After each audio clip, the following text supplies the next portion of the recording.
Itu adalah doa Rasulullah SAW tatkala Rasul menyampaikan khutbah di hari raya Idul Fitri. Rasulullah SAW menyampaikan doa ja'alana wa iyyakum. Awalnya taqabbalallahu minna wa minkum siyamana wa siyamakum wa ja'alana wa iyyakum minal aqidina wal faizin. Kenapa kita ini berharap supaya selesai Ramadan itu kita termasuk golongan orang-orang yang bersih alias suci dari dosa?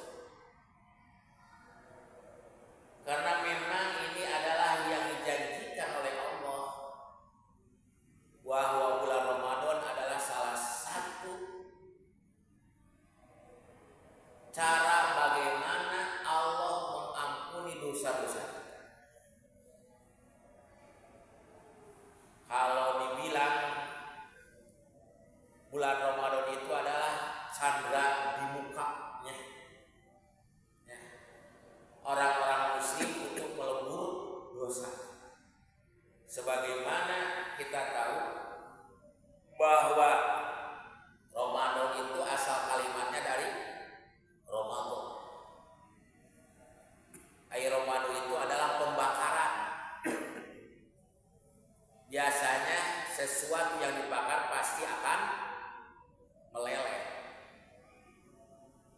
Jangankan benda-benda yang cair ya, besi aja, yang besi baja yang begitu kuat kalau dibakar pasti meleleh. Nah, selama 1 bulan dari 1 tahun Allah ini memberikan fasilitas kepada kita untuk supaya dosa-dosa yang berkarat di dalam jiwa kita ini dilebur oleh Allah dengan cara kita melaksanakan ibadah puasa dan ibadah-ibadah yang lainnya di bulan puasa. Makanya ada 2 hadis. Yang pertama yang menyatakan puasa, man shoma ramadhana imanan wa ihtisaban ghufira lahu ma taqaddama min dzambi. Yang kedua, man qoma ramadhana imanan wa ihtisaban ghufira lahu ma taqaddama min dzambi. Cuma yang jadi permasalahannya, kita ini belum punya detektor, alat untuk mengidentifikasi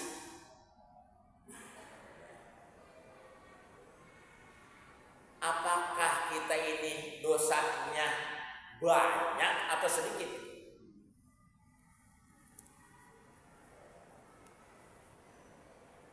Padahal kalau kita memahami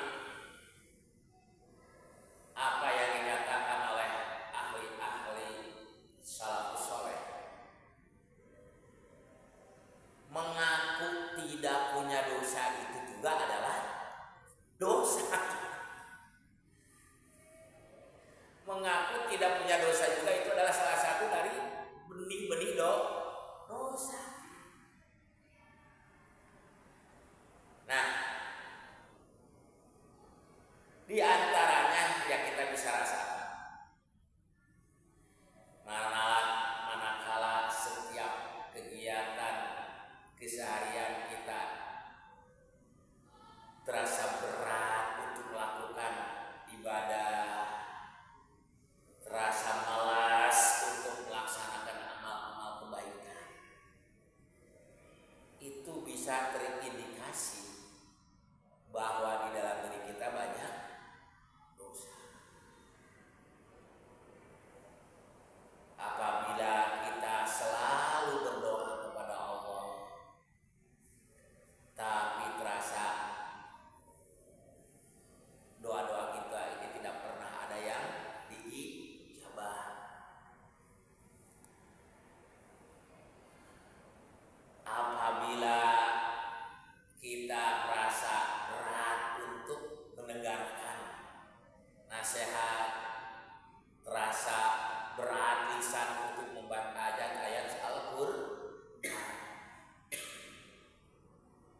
bisa menjadi introspeksi diri bahwa ternyata di dalam diri kita banyak penghalang untuk berbuat kebaikan.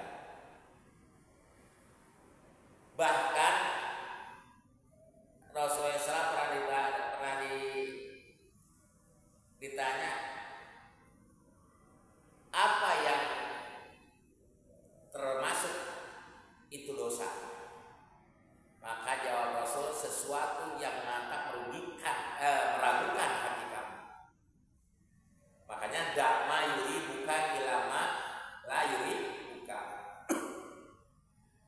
Manakala kita ini ingin berbuat dosa, tapi di dalam hati timbul ada perang batin antara ya atau tidak, maka itu adalah iman yang sedang membela kita dalam hati. Manakala itu terjadi, kata Rasul, tinggalkan sesuatu yang meragukan dan kembali kepada sesuatu yang tidak meragukan. Mudah-mudahan sekali lagi puasa kita diterima oleh Allah Subhanahu wa taala dan menjadi salah satu cara kita untuk membersihkan dosa. Kita masih ada dalam tahapan rahmat, ya. Karena sebagian ulama, ini bukan hadis memang, ya. Ada juga hadis tapi pasti analisa ternyata hadis dhaif, tapi tidak jadi masalah. Ini hanya untuk merevisi saja bahwa Ramadan terbagi pada 3 fase. Awal hurrah, rahmat, wa awsatuhu maghfirah, wa akhiruhu itqum minan nar. Ramadan 10 awal itu rahmat dari Allah. Rahmat itu ada rahmaniyah, ada rahimiyah Allah. Artinya kasih sayang Allah. Jangankan orang mukmin, jangankan umat Islam, makhluk yang hidup melata di muka bumi ini semuanya adalah karena rahmat Allah. Tanpa ada kasih sayang Allah tidak mungkin kita ini bisa hidup. Makanya 10 Ramadan terasa masih ringan kita hadapi. Masih banyak orang-orang yang berpuasa, masih lenggang di jalan itu, tukang dagang enggak. Tapi nanti meningkat 10 pertengahan Ramadan adalah maghfirah. Tidak setiap orang yang dirahmati terampuni dosanya oleh Allah. Makanya tantangannya semakin besar. Biasa tukang cendol, tukang ngaranjang bermunculan kembali. Gitu. Yang makan di siang hari kembali biasa seperti biasa. Kenapa? Tidak semua orang yang dirahmati oleh Allah itu diampuni. Makanya tantangannya semakin besar, semakin besar hadiahnya, semakin besar juga tantangan. Apalagi di 10 akhir Ramadan, di mana Allah Subhanahu wa taala menyimpan satu malam yang lebih baik daripada 1000 bulan, yaitu Lailatul Qadar. Itu itqum minan nar. Tidak setiap orang yang diampuni oleh Allah itu terbebas dari api neraka. Karena bisa jadi kita punya dosa 100, yang 99 terampuni oleh Allah, tapi yang satu tidak. Cukup yang satu itu menyeret kita masuk neraka. Tapi kalau sudah kebebasan dari api neraka, sudah tidak menilai apakah rahmat atau maghfirah, itu sudah pasti melewati fase-fase kemerdekaan.